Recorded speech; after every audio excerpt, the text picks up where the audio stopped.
extra one.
Exactly.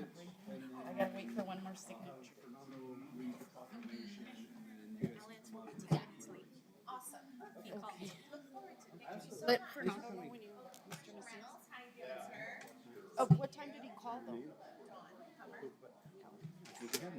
sitting up. I'm gonna give you a shake. 10 minutes late. I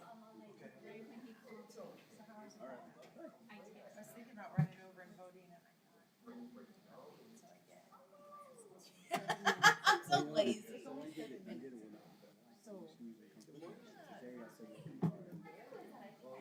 I was right here. My daughter and I will both get our absentee together this Thursday. And I was thinking the same thing, like, do you know we can get request our absentee voting?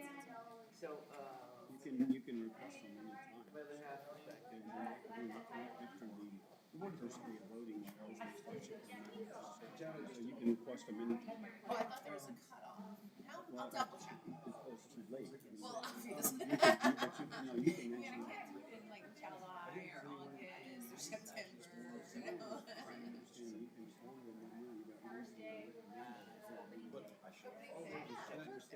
And it was more of a, I just wanted to make a statement and also talk to you. But it's good to see you, sir. Thank you.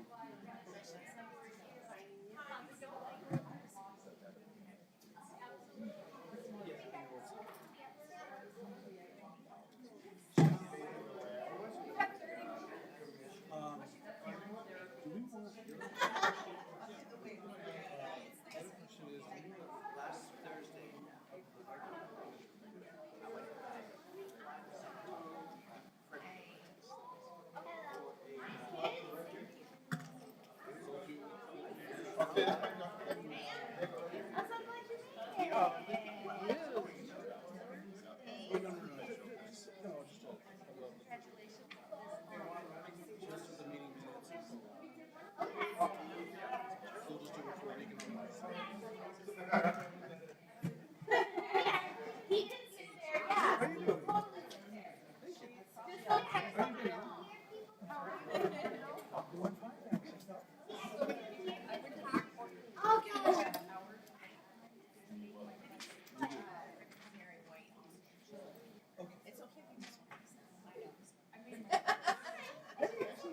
How are you?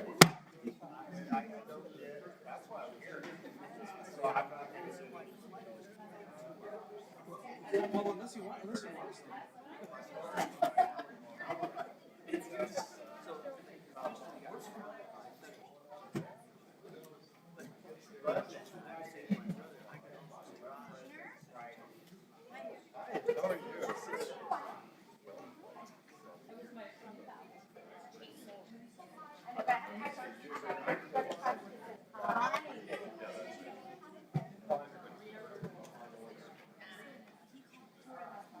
you? All right.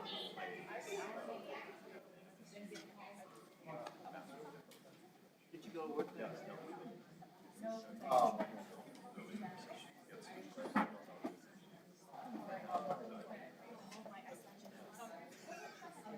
By the way.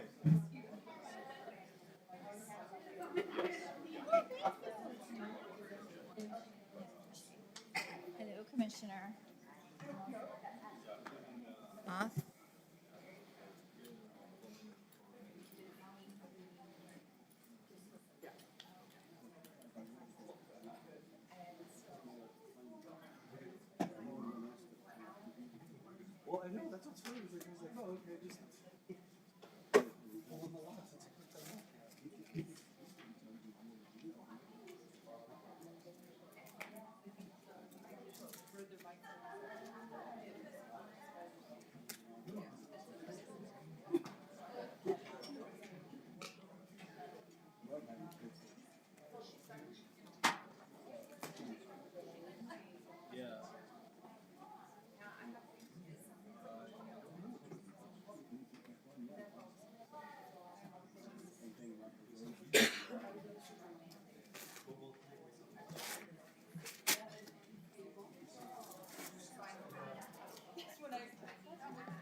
started and Lynn will join us when he does.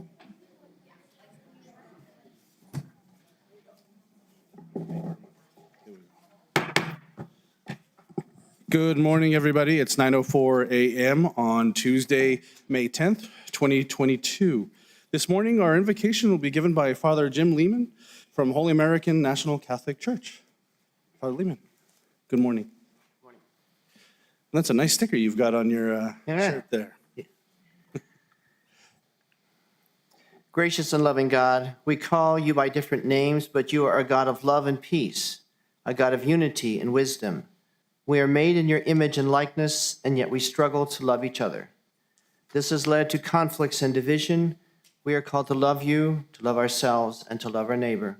But at times we have failed at this and have avoided and judged the other. We ask your blessings on our county commissioners as they gather together. Help them to work together and to listen to that spirit of unity and peace. Help them to work together for the betterment of our community. Help them to realize that each brings a different point of view, but when we work together and respect the other, it is then that we discover wisdom. We ask all these things in your name, as you are a God of love and peace and unity. Amen. Amen. Thank you, Father. Welcome. Commissioner Reynolds, would you mind joining us or leading the Pledge of Allegiance today? Don't mind joining, don't mind leading. I pledge allegiance to the flag of the United States of America and to the republic for which it stands, one nation, under God, indivisible, with liberty and justice for all. Brandon, will you call the roll? Commissioner Ellens, He will be joining us shortly. Commissioner Reynolds, Here. Commissioner Chaparro, Present. Vice Chair Murillo, Present. Chair Sanchez. Present. The commission convenes as the Board of County Commissioners and the County Board of Finance in open session. Mr. Macias, are there any changes to the agenda? Mr. Chairman, good morning. One change, if we could, with your permission, item number 4, which is proclaiming May as National Bike Month, has a very heavy attendance and participation this morning, and I would ask that it be the first thing on the agenda following the adoption of the minutes. Okay, we'll make that change.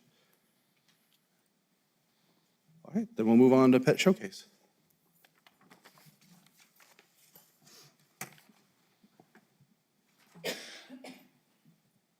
Let me make sure that we can bring it up on the screen. All right.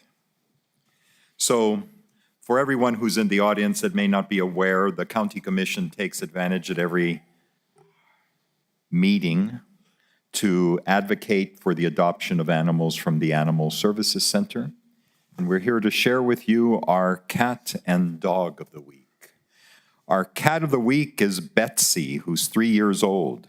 I'm a quiet, calm girl who just loves a good neck scratch. You can find me atop the tallest kitty furniture having a good old snooze. When I'm awake, I'll be brushing up against your legs and hanging around hoping you can give me some real nice pets and, I believe this is scratches. I'm hoping for a nice, calm home that will let me live the life of luxury. And that is Betsy, the cat of the week. Our dog of the week is Alec. And if this doesn't break your heart, I'm not sure what would. I'm our longest term residence at the center. I've been here for 369 days so far, longer than most jail sentences.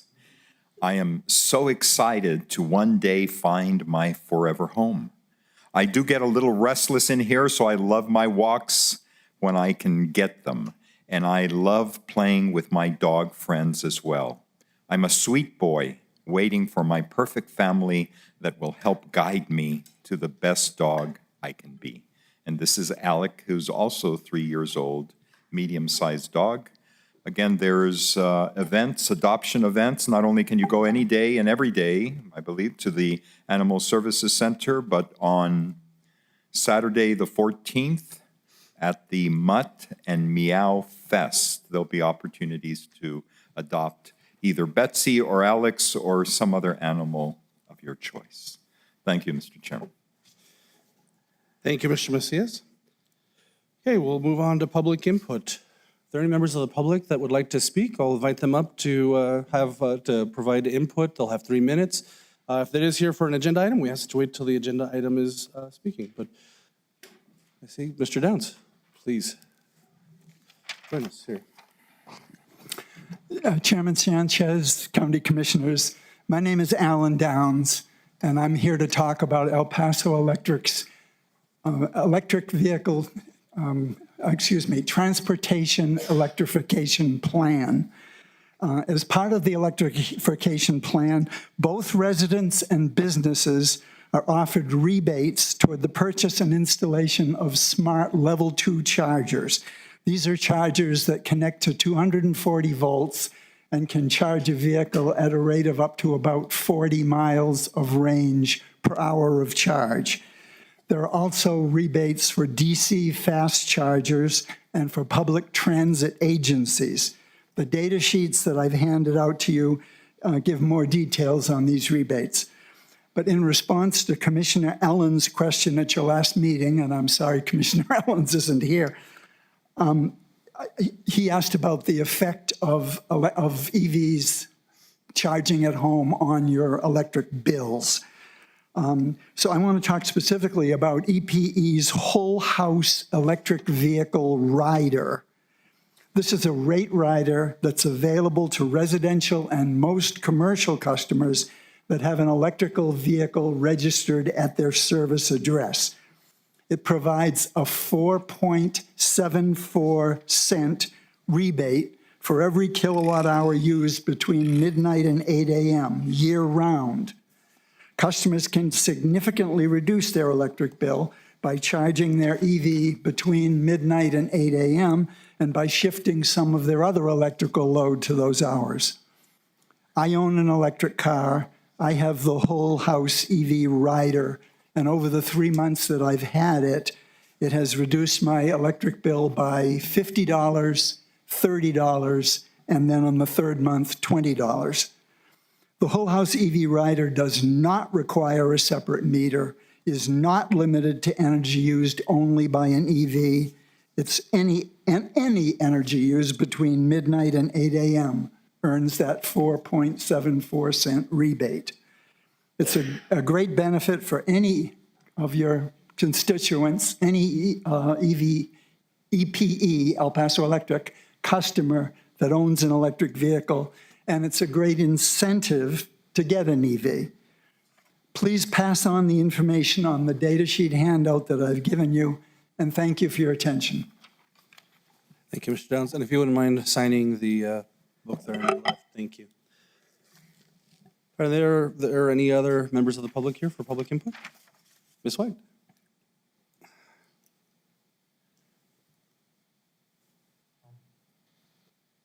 Good morning. Good morning to you. And I didn't come here this morning with the intent of talking with you about this, but I'm here, so I may as well. I'm a member of the steering committee of the Tularosa Basin Downwinders Consortium. We've been working for the last 17 years to get New Mexico recognized under the Radiation Exposure Compensation Act. The act is something that covers the states of Arizona, that's okay. It currently covers the states of Nevada, Arizona, Utah, and Colorado. Now, New Mexico sits right there in the same region. If you are a New Mexican, you are a downwinder, either of the Trinity atomic bomb, which was a test. It was a problematic test in that of the approximately 13 pounds of weapons-grade plutonium that was used, only 3 pounds fissioned.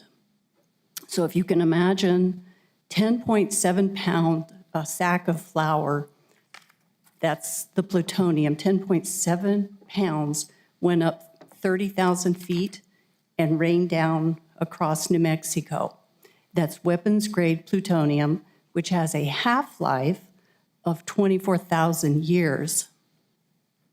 So there are many, a gram of plutonium, if ingested or swallowed, will cause cancer. Okay, so there's billions of chances out there. Not only the Trinity test, but testing at the Nevada test fields.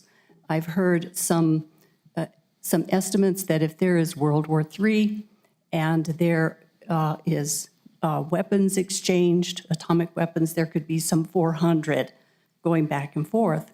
Of course, we're working diligently not to see any of that happen. But in Nevada, some 928 nuclear explosions were detonated. So New Mexico is downwind of all of that. It stops, the coverage stops at the Arizona border as though there's a magic wall, right? So we got a vote in the Senate 2 weeks ago. It was voted unanimously to extend the RECA, Radiation Exposure Compensation Act. This Wednesday is the potential vote in the House. So if you can, call one of our bill sponsors, Yvette Harrell, and ask her to actively support us.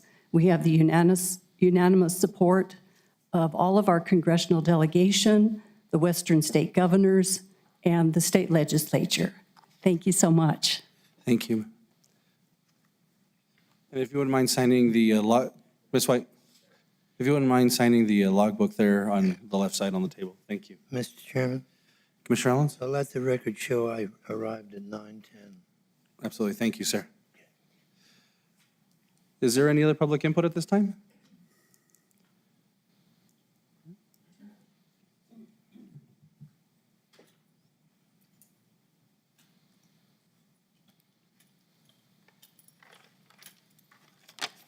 Good morning. Morning. Good morning, Mr. Chairman and Commissioners, Commissioner Chaparro. My name is Rick Renault. I'm a lifelong Massachusetts resident, product of elementary school, Lynn Junior High, NMSU, engineer, mechanical engineer, registered professional engineer.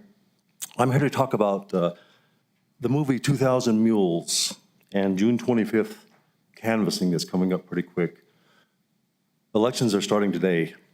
Anyway, the movie 2,000 Mules, I saw it with 125 other people on Saturday, and all I'm saying is I'm respectfully asking that you see it, that you view the 2,000 Mules movie to see for yourself. So that's what I'm asking, maybe before the next canvassing.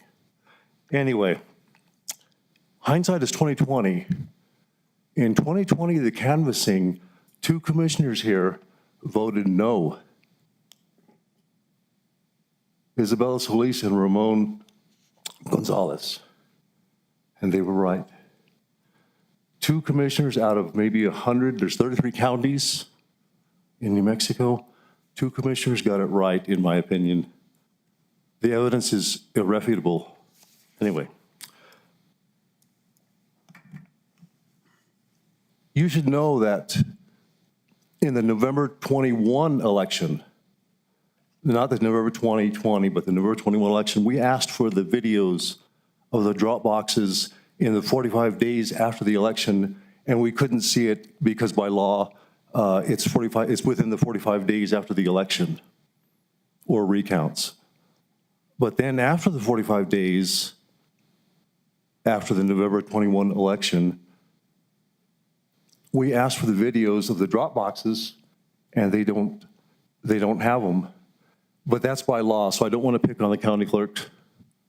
That's by law, so I'm just saying, you are the elected officials to ensure elections. You are the ones, county commissioners. If there's an election with no, I'm going to get on my soapbox, no voter ID, no signature match on absentee boxes, and having absentee drop boxes, maybe on the next election we can achieve that. Thank you.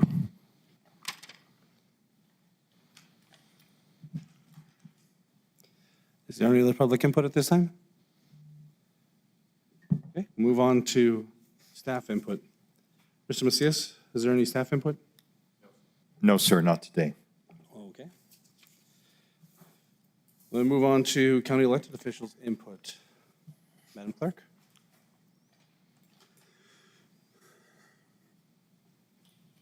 Good morning. Good morning, Chair Sanchez, Commissioners. Today is the beginning of early voting, so we always call it opening day. So definitely wanted to be here to highlight that. It's perfectly appropriate that I followed Mr. Reynaud. And he's always very polite to me, and I appreciate that. And he always says, I don't want to pick on the county clerk. So he always qualifies it with that. So, very much appreciate him being so generous to me. I just wanted to clear up a couple of things and maybe some misconceptions. To be clear, there's this idea that New Mexico does not have voter ID connected to voting, and that's just not true. There are 3 ways in which a voter identifies themselves at a polling location. The first would be a government ID, should they choose to use so. The second would be the voter registration card that we give them. The third would be a verbal affirmation of information specific to them, only known to them. Those are the 3 ways in which voters are able to identify themselves at the ballot box. Additionally, when they register to vote, we must verify their ID with an actual ID. So just wanted to make sure that we understand that the idea that we do not have voter ID in New Mexico is false. Additionally, I would like to point out that in 2020, like every election, there are mechanisms in which individuals who have specific concerns regarding an election are able to lodge complaints. And if they do not want to lodge them with us, they're welcome to lodge them with the Secretary of State. If they're not comfortable with the Secretary of State, they can also route it to the Attorney General. I can tell you that despite the 2 votes not to certify the election in 2020, that those entities received 0 complaints with 0 reports of any individuals that they allege did anything nefarious in the election. It's actually really helpful for each county clerk if there is information specifically connected to any kind of misconduct connected to an election, that it is reported so it can be fully investigated. As the person who is in charge of this process here in Doñana County, I would like to know as well if there is something specific. General allegations are not helpful. Frankly, we need specifics, and we will report it to a law enforcement agency, and it will be fully investigated. Should there be shown to be intent of voter fraud or voter fraud with intent, then I will support the full prosecution of anybody who does choose to commit a crime. So again, if anybody has any information, they should always report it.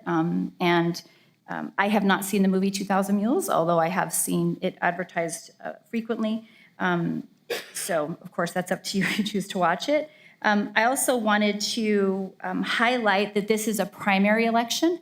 And so in case that you all or anybody watching, it is a nomination process. It's almost like the first part of the total election that culminates in the general election in November. And so this is for major parties. They have separate races in which they determine who is going to be on their ballot. This is the first year that New Mexico has had a semi-open primary. If you are not registered with a major party and you're a declined to state, otherwise known as an independent, then you are able to basically choose a major party, and the respective party that you choose to participate with, you would be able to vote.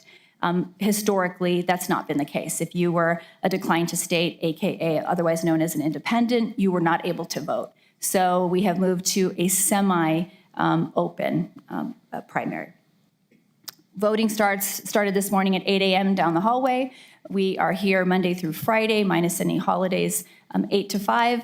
The expanded voting starts on May 21st, and that is Tuesday through Saturday, 11 to 7.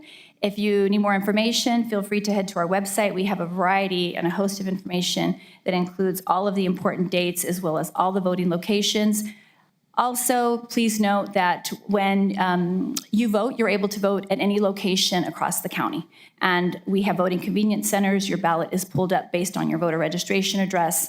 We don't have pre-printed ballots, so that is why you're able to vote at any voting location, because we basically pull up your ballot specifically for you. We're happy to answer any questions in our office. We have a lot of information, including frequently asked questions on our webpage. And thank you. Mr. Chair. Commissioner Reynolds. Thank you, Mr. Chair. Thank you, Madam Clerk. That was very, very good. I've been people are asking me questions, and I'd like for you to clarify if you don't mind. One of the questions is, when can someone apply for an absentee ballot? So if you head to nmvote.org, which I always call like the mothership of all voter information, you can find the voter portal. And in that voter portal, once you enter your information, it will take you to the application process. We have physical applications. You can walk down the hallway and receive one there, complete it, and we will confirm all the information, and then it will then kick off that process of you getting that absentee ballot. So those are available at nmvote.org, as well as your sample ballots. And when does that begin, that you can make the request for the absentee ballot? Oh, you can request it at any time.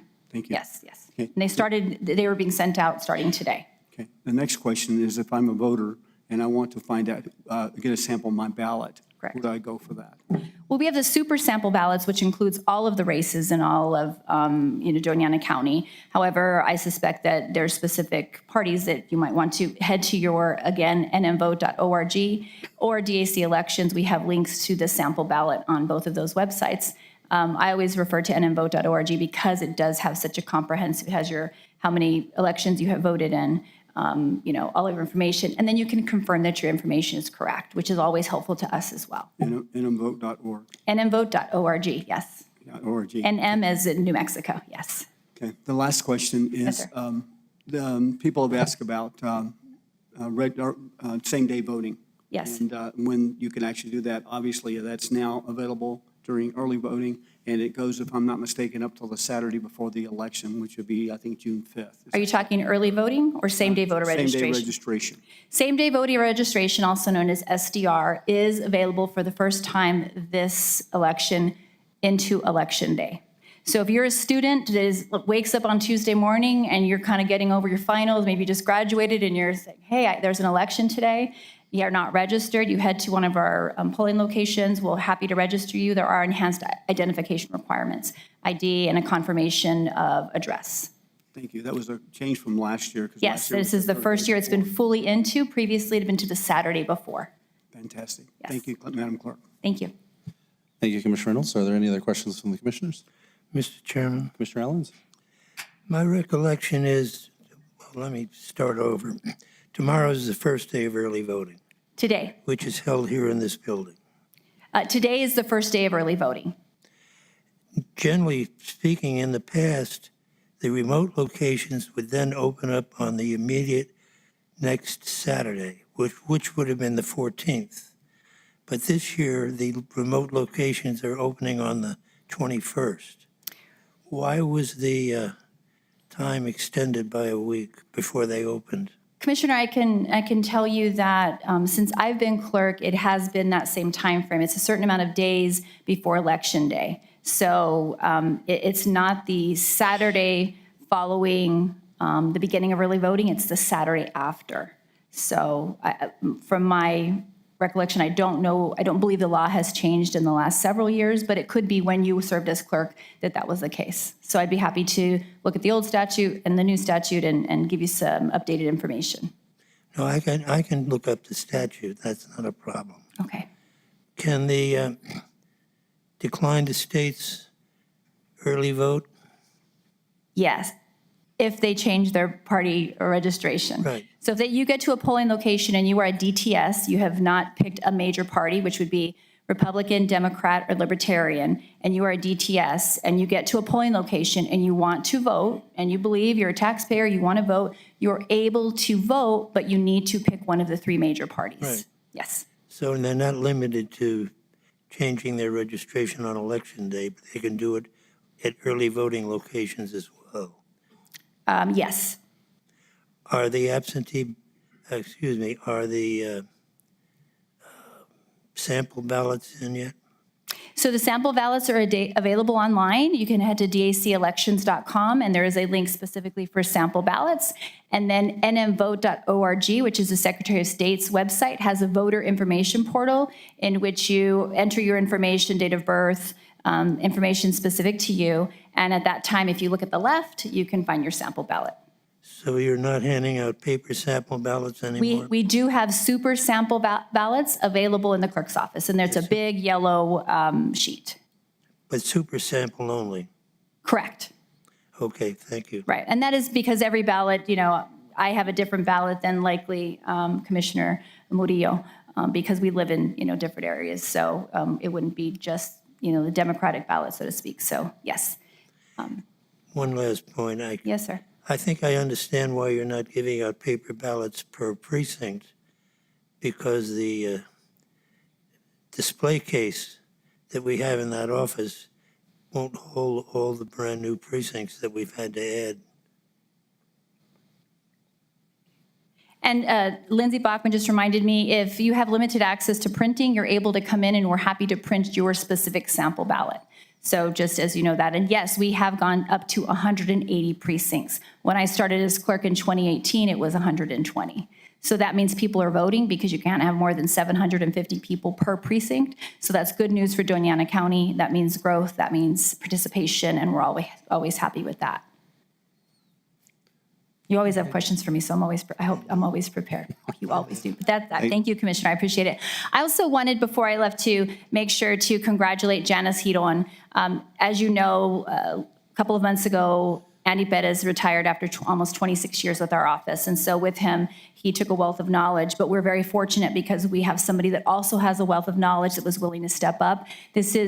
Elections are not for the weak, and you have to be strong-minded, strong-willed, and organized. And we are very fortunate, and I want to wish a big congratulations to Ms. Giron for not only her long dedicated time in elections since Commissioner Ellens was clerk, but also to date, which has been definitely had our challenges, and she has risen to the occasion in a big way. And I wanted to let you know that she is our new supervisor and has been promoted, and wish her congratulations.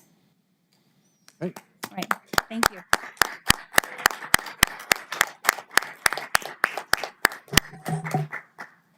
Thank you, Dr. Askin.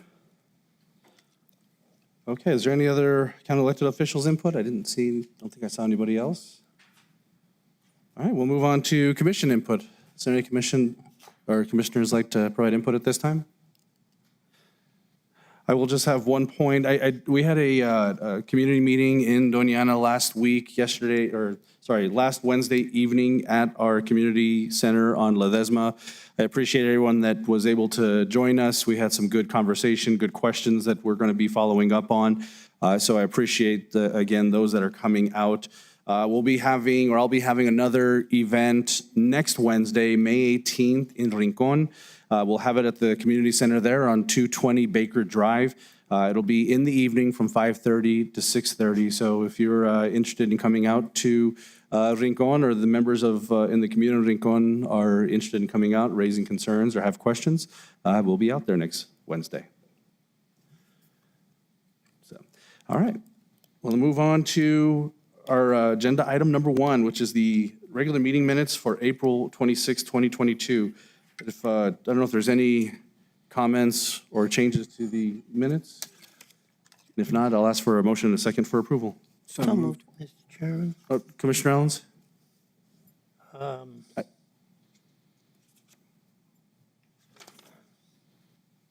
I had a problem with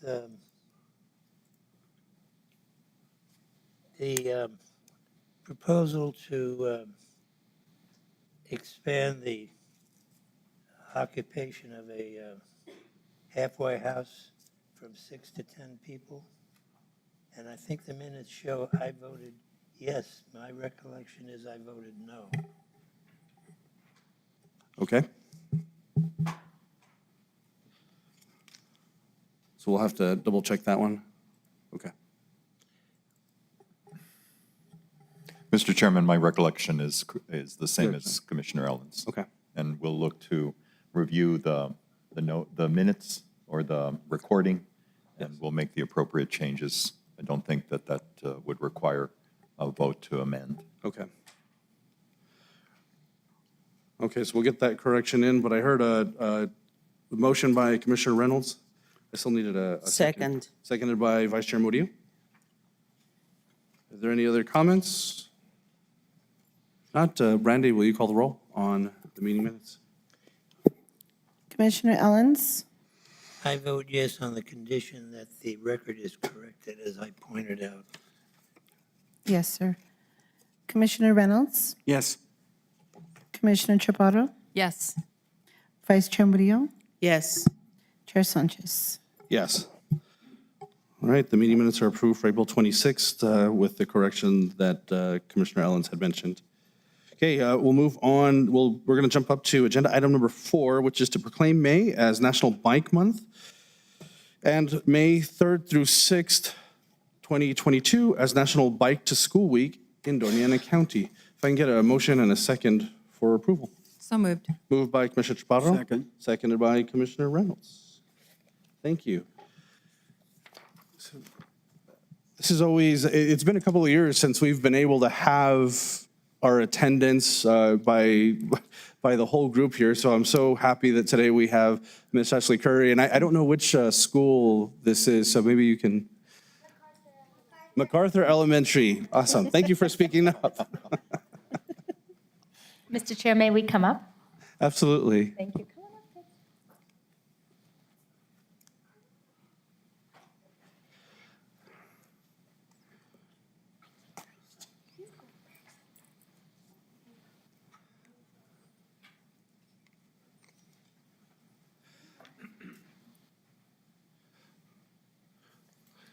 So I know, General, I'm doing this a little backwards here. I'm used to we usually read the proclamation when we come up, but this is, sorry. no problem. They'll just do this. So I did want to just make a couple of points that really communities across the country are celebrating the 10th annual National Bike and Roll to School Day. And so this is really a great opportunity to introduce our kids to biking and the joys that come with it, the freedom I think that comes with it. I know as a kid, that was always the nice thing is, you can walk, but once you get a bike, man, once you're on wheels, you can go a lot further.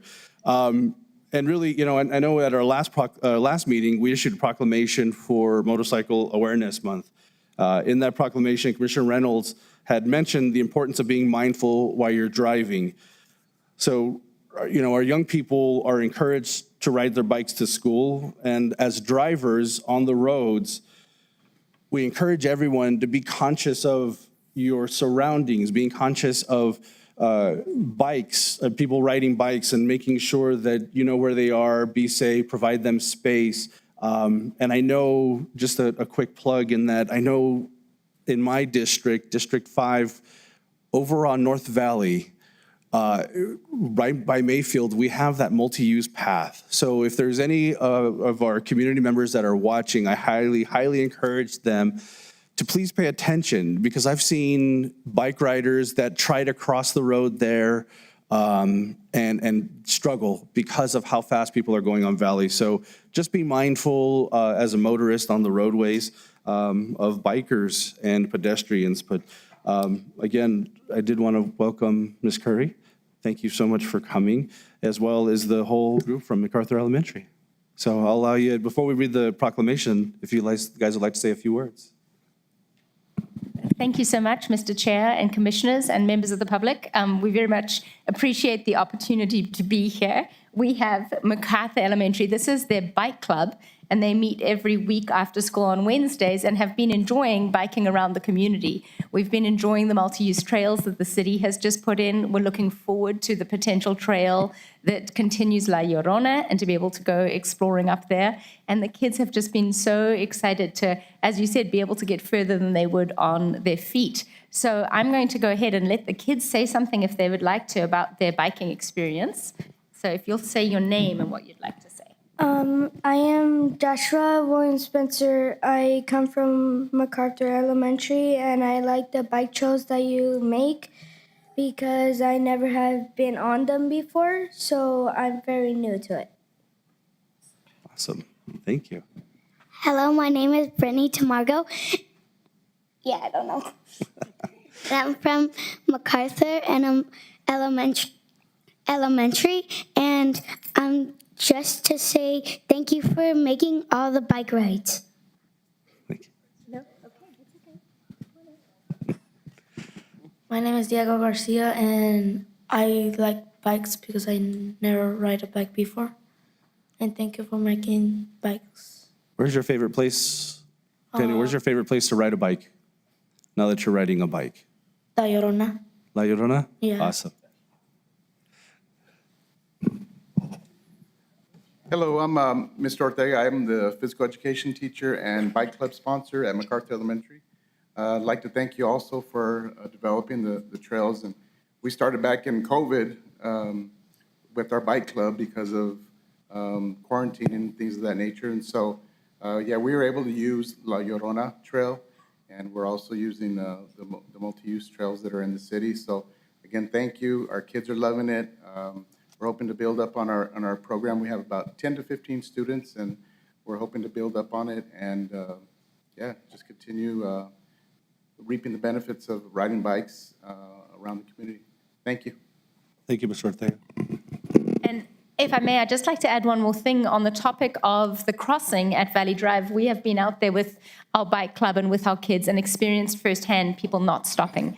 And so we, as you can see, we're a fairly visible group when we're out on the roads and people don't stop. And I know there's a jurisdictional issue of Valley Drive crossing that multi-use trail, but I would just implore you to address that issue of safety, making it maybe a hawk signal or some kind of pedestrian activated crossing that does bring awareness to that, because it does sneak up on you as a driver, but it puts us in a very dangerous situation as we're crossing. So I do very much appreciate everything that has been done, but if we can work together through the MPO to address that safety of that crossing, I would very much appreciate that. Absolutely, Ms. Curry. And I appreciate, I know seeing Mr. Pearson here as well. One of the things, I know we actually did discuss it at the end of our last MPO meeting, and so that's something we're working with the City of Las Cruces and the Department of Transportation to see what we can do to address that very thing. So I appreciate it. Yeah, thank you so much. And again, I speak also on behalf of Mccarthy Elementary, but also the other elementary schools that have benefited from the programs that you're doing. And I know we're looking into multi-use trails near Tombaugh Elementary, near East Picotra Elementary, near the middle schools, Mesa Middle School, and so forth. So I really appreciate the continued partnership with Las Cruces Public Schools in creating safe routes for our students around the community. Would you like to, anybody else like to say anything else, George? Okay, I think that's We get it. thumbs up. Thank you. All right. Very good. Mr. Macias, if you wouldn't mind reading the proclamation. Did you want to talk about your equipment? Oh, did you? He's going to have a helmet. I don't even want to talk about. Thank you, Mr. Chairman. With you and Ms. Curry's permission, whereas bicyclists of all ages throughout Doña Ana County, the Mesilla Valley, and the nation will be promoting bicycling as an environmentally friendly alternative to the automobile and a wholesome activity that improves health during the month of May through group rides, events, and commuting to school and work.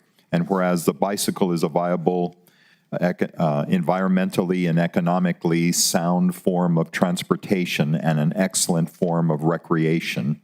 And whereas students in Las Cruces Public Schools are encouraged to participate in the Safe Routes to School program by riding to school on or around National Bike to School Days to reduce traffic congestion and air pollution caused by private vehicles. And whereas the League of American Bicyclists, Doña Ana County, the Mesilla Valley Metropolitan Planning Organization, Las Cruces Public Schools local cycling clubs, and independent bicyclists are promoting greater public awareness of bicycle operations and safety education. And whereas the town of Mesilla continues to improve bicycle routes and trails for transportation and recreation, and the town, along with the Mesilla Valley Metropolitan Planning Organization and the Las Cruces Public Schools, support the Safe Routes to School program.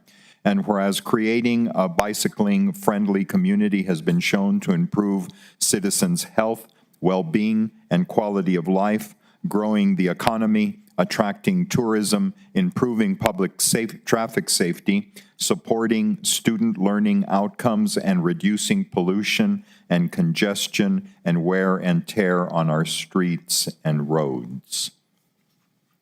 Now, therefore, the Doña Ana County Board of Commissioners does hereby proclaim May 3rd through the 6th to be Bike to School Days and May 2022 as National Bike Month.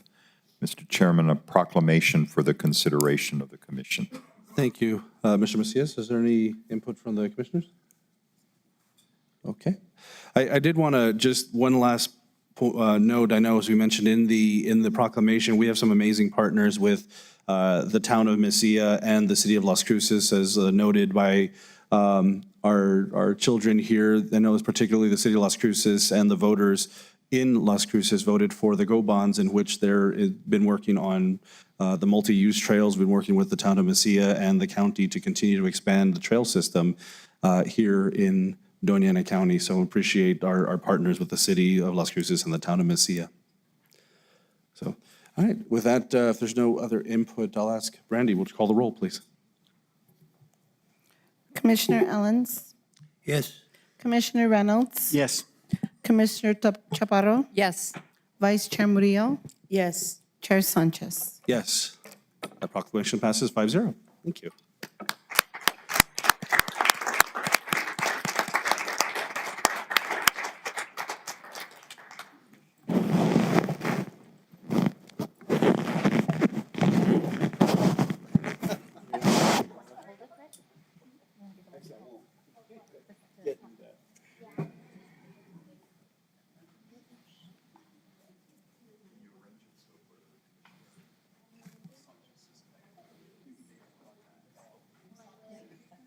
I feel different.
Everybody smile, keep your eyes open. Thank you so much.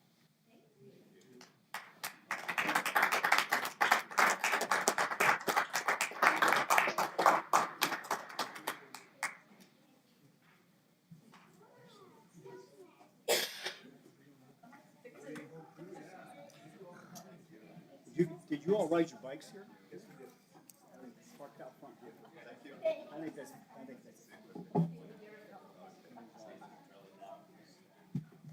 Hope you got some video of that. Were you gonna talk about the helmet? Is that what it was? Is that oh, that's your GoPro kind of thing.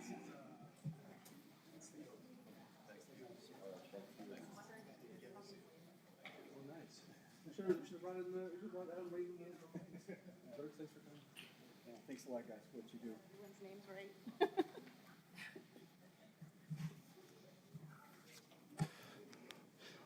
Okay, we're on to agenda item number 2 now, which is proclaim May 9th through 13th, 2022 as Economic Development Week in Doña Ana County. And I'd like to invite Mr. Davin Lopez to come on up. And while he's coming up, I'll ask for a motion and a second for approval. Moved by Commissioner Reynolds, seconded by Commissioner Ellens. Thank you. Good morning. Good morning. How are you doing, sir? Good. Thank you, Mr. Chair. I don't know if you have a few words to share and before we read the proclamation. Absolutely. So thank you, Mr. Chair, members of the commission. Yes, this week we're honoring International Economic Development Week. It's being promoted by the International Economic Development Council, really on a worldwide basis, is to recognize the economic development profession as a whole, but also really to understand how economic development impacts us every day, all us residents, all us citizens on an everyday basis. I use the story that when I first got into economic development, I really didn't know what I was doing in terms of who I was impacting until I started to hear people tell me, look, I didn't really think about economic development much until my daughter or son was graduating from high school or college, and now they're planning on leaving the area, and I wish they could stay. And that's when economic development became much more personal to me, because I think about that in my everyday life with my son as well. And I think the audience, the public at large, thinks about things in terms of the health, wealth, and the success of their kids and themselves going forward and their neighbors. So I really want to thank you for your recognition of this week as well, because all that you do is extremely important to the success of economic development in Doña Ana County. I also want to thank the county manager and his staff for all they do in the economic development field as well. So thank you. Thank you, Mr. Lopez, and I appreciate, I think, everything that you do in your capacity with Mavita. We've seen so much going on here in the county over the last few years, and I think it's been remarkable, especially during the pandemic, that we've been able to continue that momentum, and I know Mavita plays a big part of it. So thank you so much for what you do in helping to improve our visibility across the nation, across the world, to understand all the potential and that we have here in Doña Ana County. So thank you so much. Thank you. Commissioner Macias, if you wouldn't mind reading the proclamation. Thank you. Whereas the Mesilla Valley Economic Development Alliance, Mavita, is a leading economic development organization in southern New Mexico with a mission of growing the wealth of Doña Ana County through the creation of economic-based job opportunities for its residents.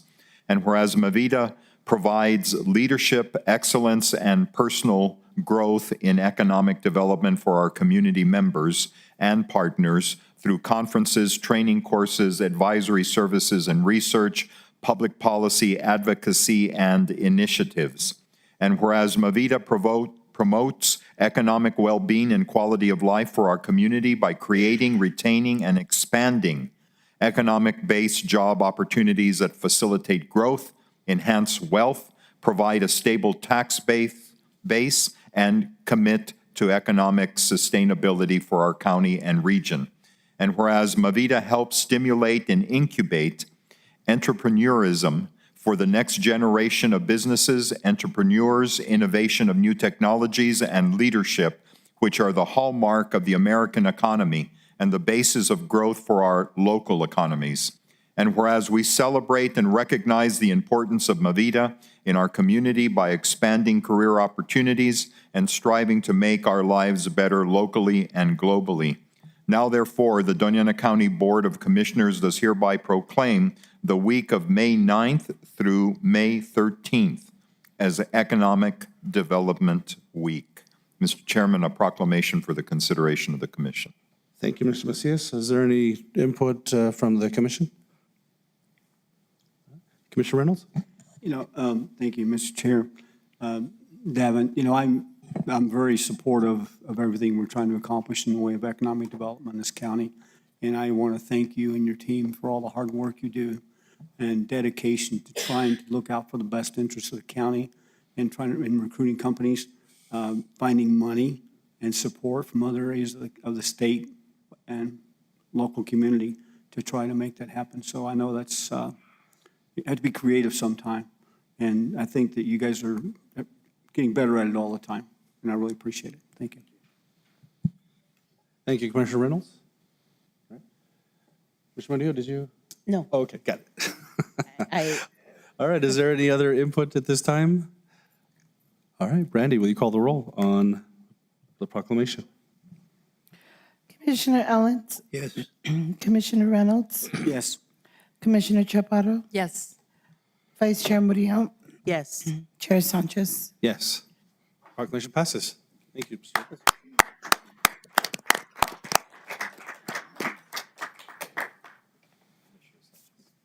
Here we go again.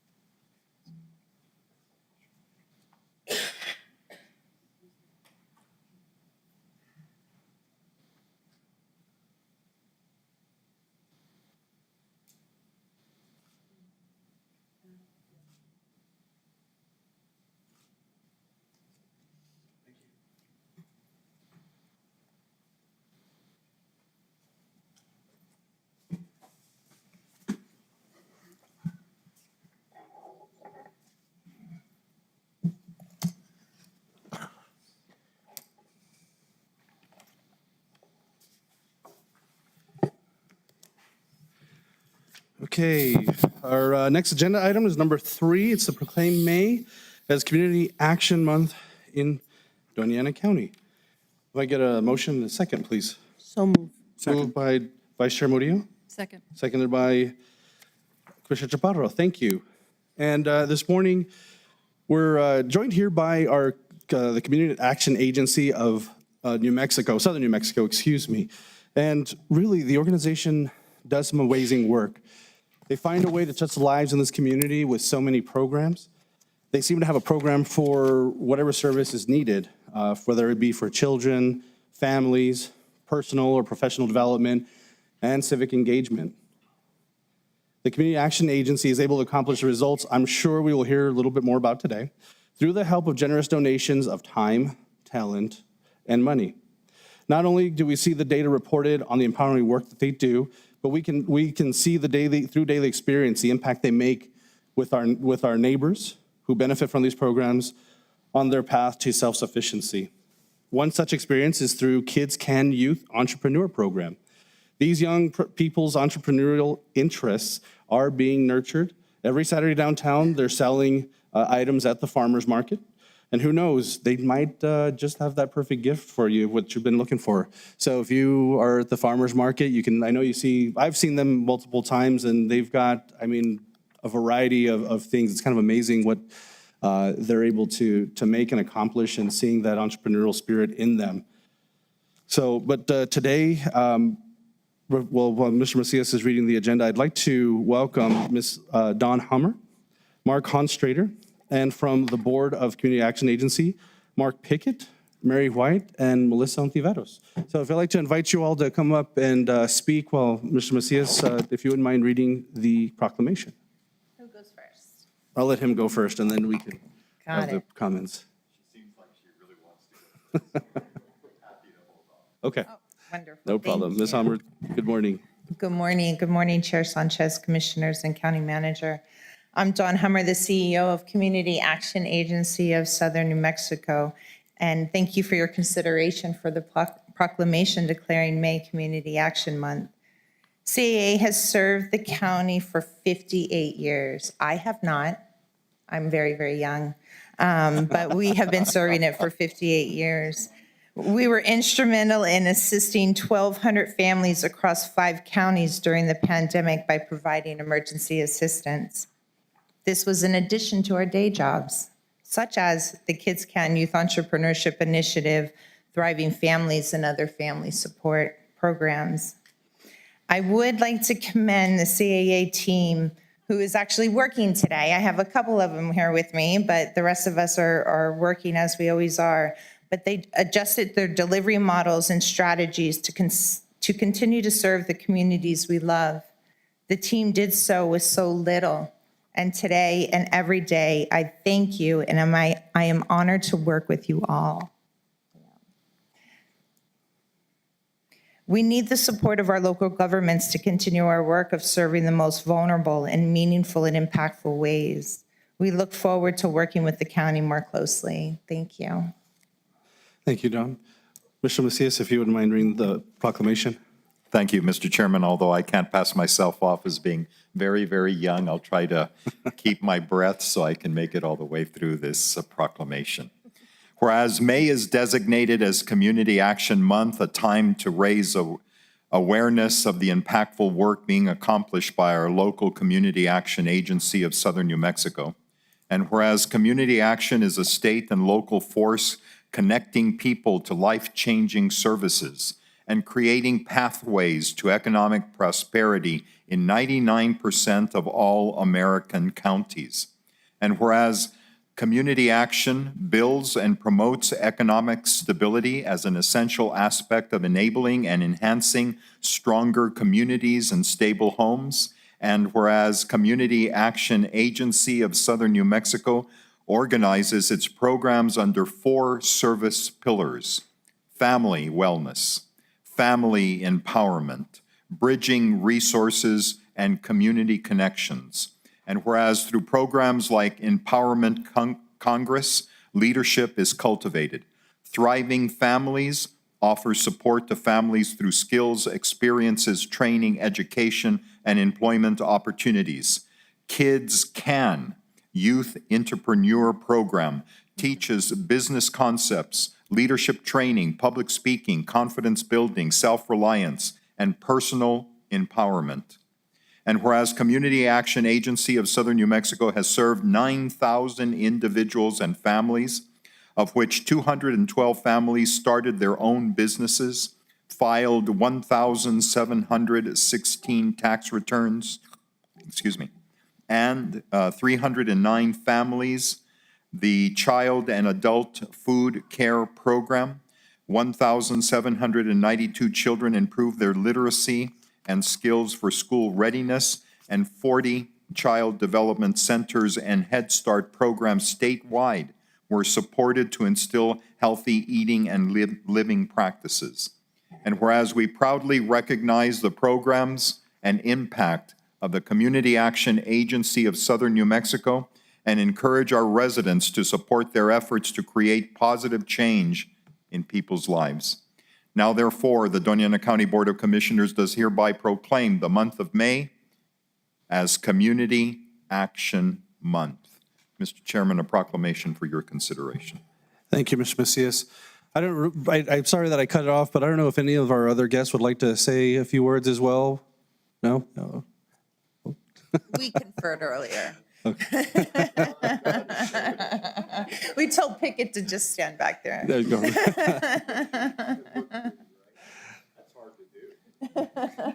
Is there any other input or their input from commissioners? Okay. Just before we vote, I just want to say thank you to everything that you all do. Like I said, I think it's what's most remarkable is before we go to the farmer's market, you go onto social media and you see the different things that the kids are doing, going to be selling, and it's amazing, I think, for them to learn that skill, to cultivate that at such an early age. But like I said, I know there's a ton of other things that you do in the community, but I think that's the one that I see most often advertised or people doing on our social media. But thank you again for everything you do for this community here in Doña Ana County. Mr. Chair. Commissioner Reynolds? I'm sorry, I have one comment. I had the opportunity several years ago to actually work with some students in high school, inner city schools in Cincinnati, to raise the money to take a trip to Taiwan as an international student exchange program. When I first talked to them, I said, what do you want? Why do you want to do this? And they said, well, I really want to take the trip. I really want the experience. And I said, you're probably not going to get this now, but you'll get this later. It's not the going to the trip that's going to be most important to you. It's going to be the raising the money, finding a way to create something that doesn't exist, and to have a plan and understand how you plan and how your results come to fruition. And I'm still tracking, by the way, these students that went in 2014 and 15, and one just graduated from one of their masters just this week after spending time going to Germany, Taiwan, South America, and then actually modeling in Hong Kong for a year. And all that started with that little spark of trying to help them understand the importance of having a vision, having a goal, having a dream, and then putting a plan in place to do it, to get there. And that's what you guys do. And that is worth more than anything that they sell down at the market. Anything that they do is understanding the concept of having a dream, working toward a dream, and fulfilling that dream, and the efforts they learn, it'll take them through the rest of life successfully. So thank you for doing that. We need many more programs like that in this county, because I think that's something we're really lacking. So don't stop, keep doing it, and if I can help in some way, reach out to me, please. Thank you. Thank you so much. Thank you. Okay. Brandy, will you call the roll, please? Commissioner Ellens? Yes. Commissioner Reynolds? Yes. Commissioner Chaparro? Yes. Vice Chair Murillo? Yes. Chair Sanchez? Yes. Proclamation passes. Yay, thank you.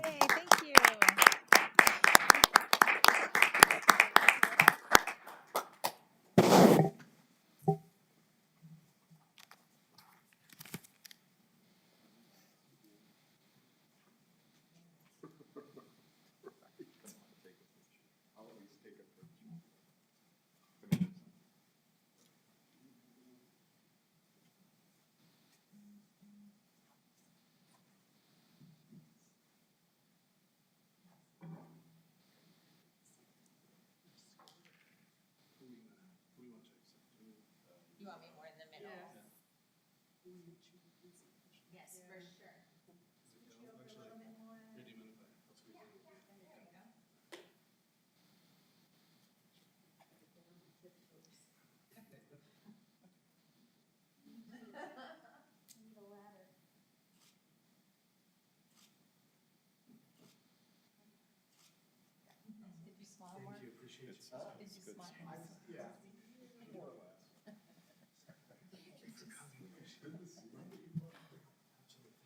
Stay in touch.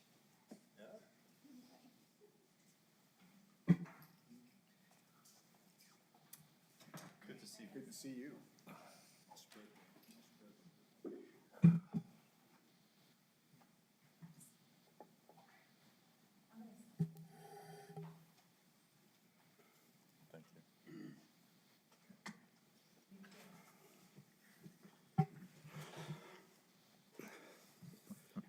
All right. On to agenda item number 5, which is to proclaim support for women's freedom to make their own healthcare decisions in Doña County. If I can get a motion in a second to begin discussion on the item.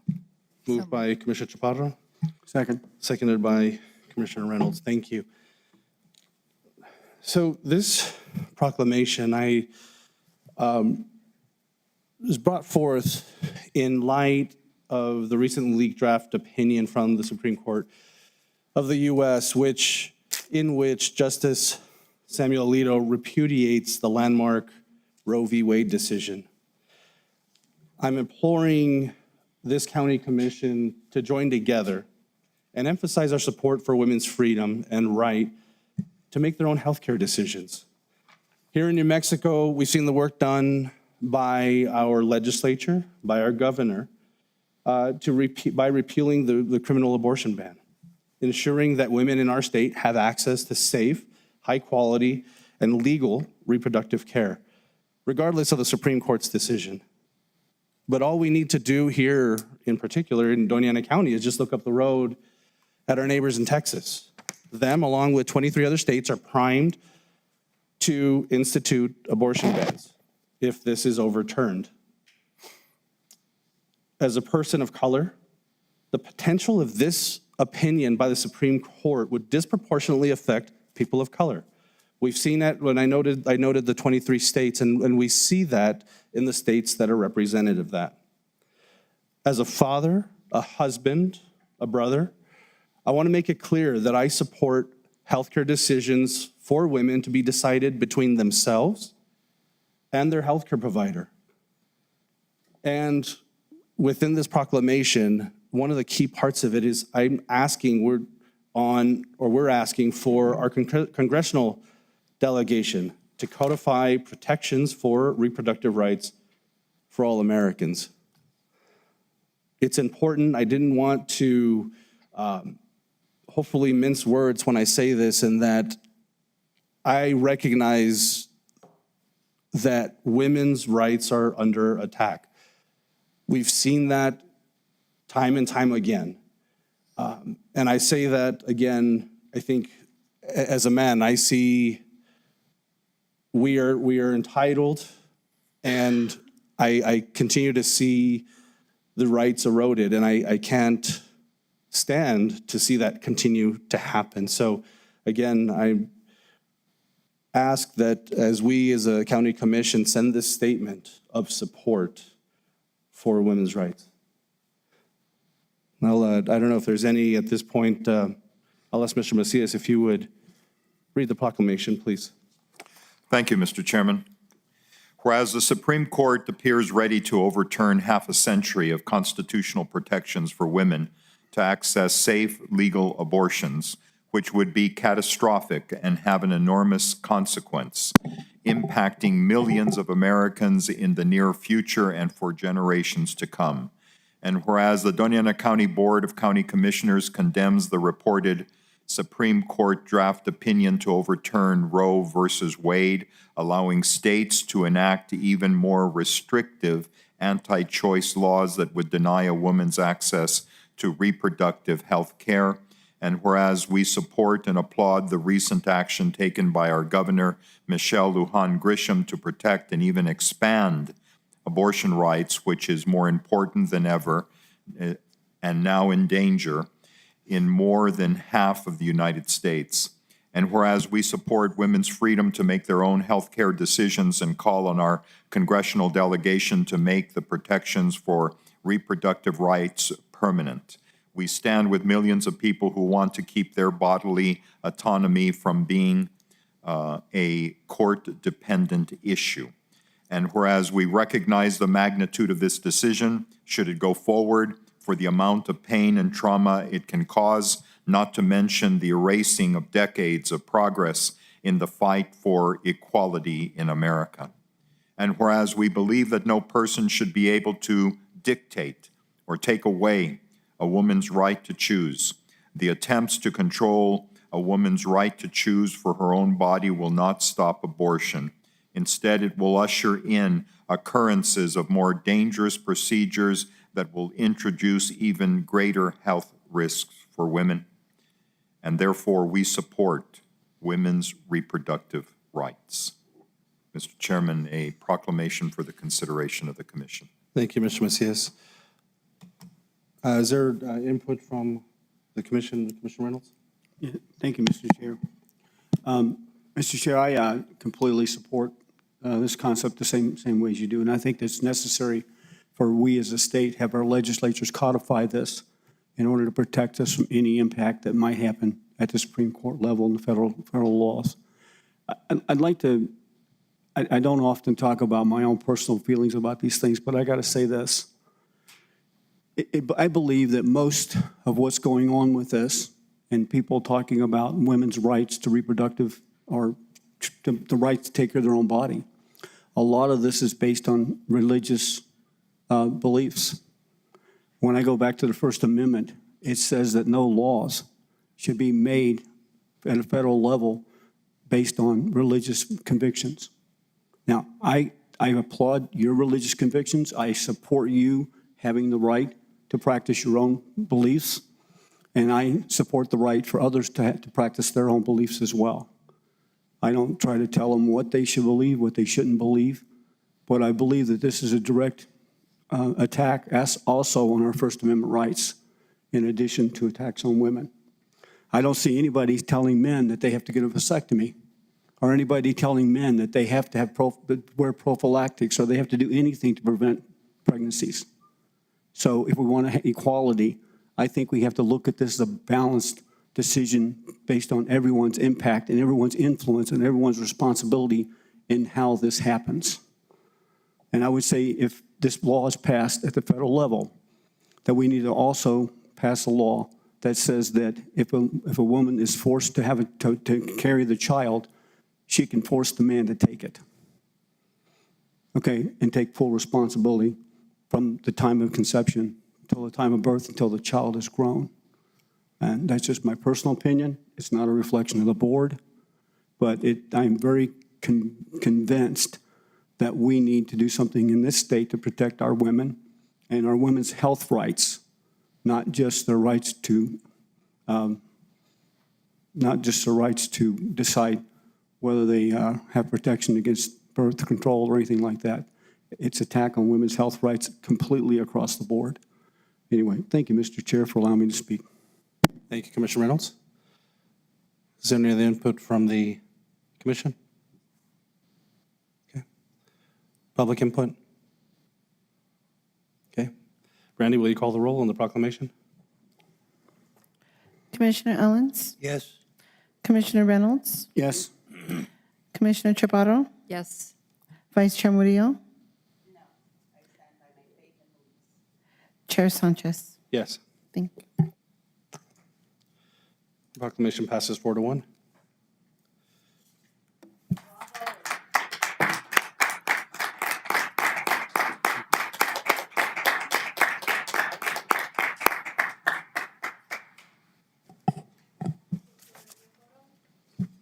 I don't know that one. Who's going to accept the proclamation?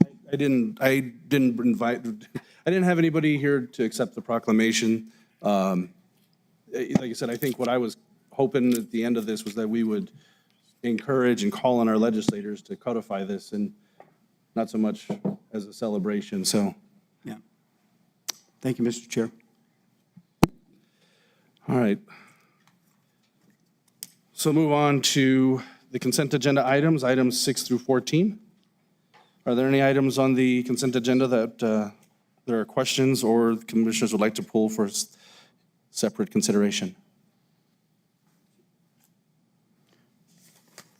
Mr. Chair, Commissioner Reynolds? I believe I had a quick question about item number 8.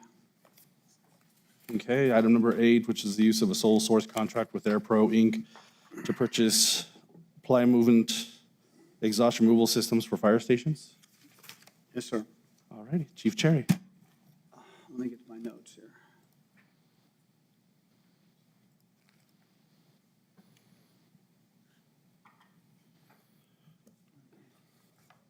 Chief Cherry. Yes. Chief Cherry, thank you, sir. Looking at item number 9, I'm just looking as a reference. If you look at item number 9, it actually has a bid document that shows what item, it has a breakdown of what we're actually purchasing with that one, and also references the CES state contract for pricing. In item number 8, I don't see that kind of detail. And I'm wondering, I noticed it says that there's a sole source contract with AirPro Incorporated for this equipment. Did we negotiate that contract with AirPro, or is this something the state did? Is it under CES? I mean, how do we get a sole source contract with them? Mr. Chairman, Commissioner Reynolds, no, it's not through a state pricing agreement. It is they're their sole source vendor for that system, and we go through the state sole source posting process here within the county where it's posted for 30 days, and then after that time is when the sole source is awarded and we can move forward with the purchases. Okay, should we not have the documents here showing, or at least specifying what was used in the way of state statutes in order to authorize the sole source? Or some sort of documentation to support this going forward? Because just saying we have a sole source because they're the only people who provide it, I don't know that that actually meets the purchasing requirements of the state statutes to actually provide a sole source. I'm liking some documentation associated here that says, yeah, this because of this state statute, and this is the only provider that has this equipment, this is why we went to sole source. And I'm not seeing that as part of the language attached to this. Mr. Chairman, there is a process. It's through the county procurement. This is probably either the third time that we've done this. With this vendor, correct? With this vendor already. So you've approved it several times before. No, I'm just bringing that to your attention. You have. Because the sole source practice is that you go out to determine who is in a position to bid.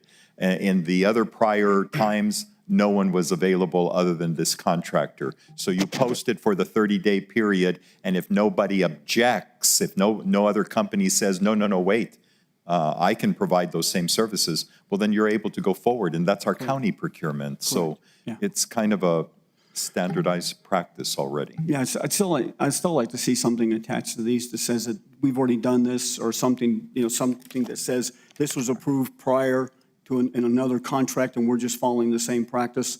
Because right now, there's no real reference back to how we got the sole source. And if somebody just pulls this resolution only, they're not going to have the history necessary to show the connection between this and what we did in the past. So I'm just looking for complete documentation, that's all. I'm not against what we're trying to do. I think we got to do it.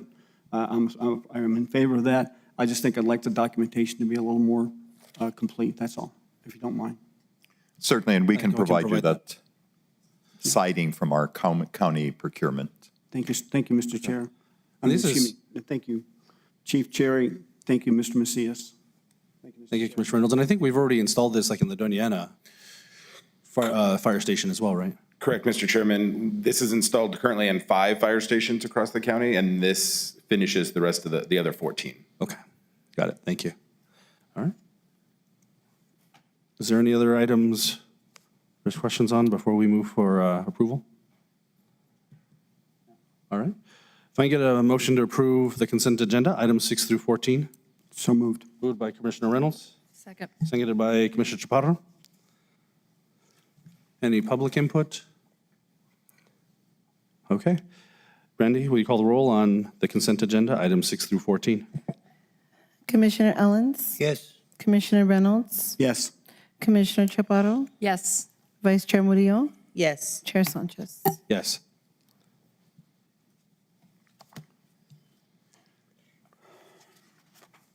We do have two resolutions on the agenda.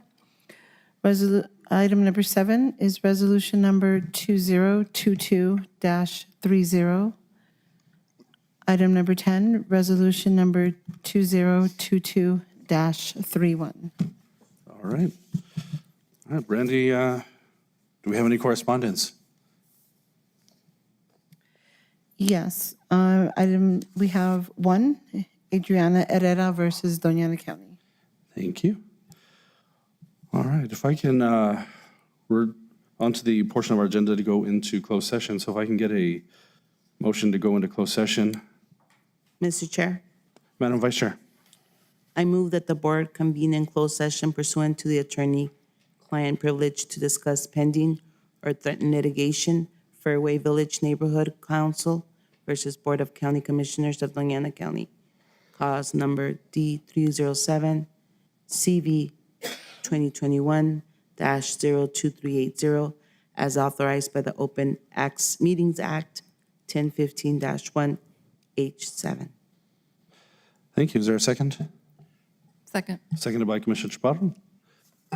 Randy, will you call the roll on the motion to go into closed session? Commissioner Ellens? Yes. Commissioner Reynolds? Yes. Commissioner Chaparro? Yes. Vice Chair Murillo?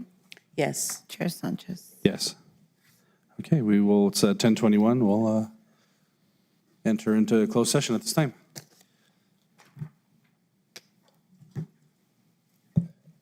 This seems unreal.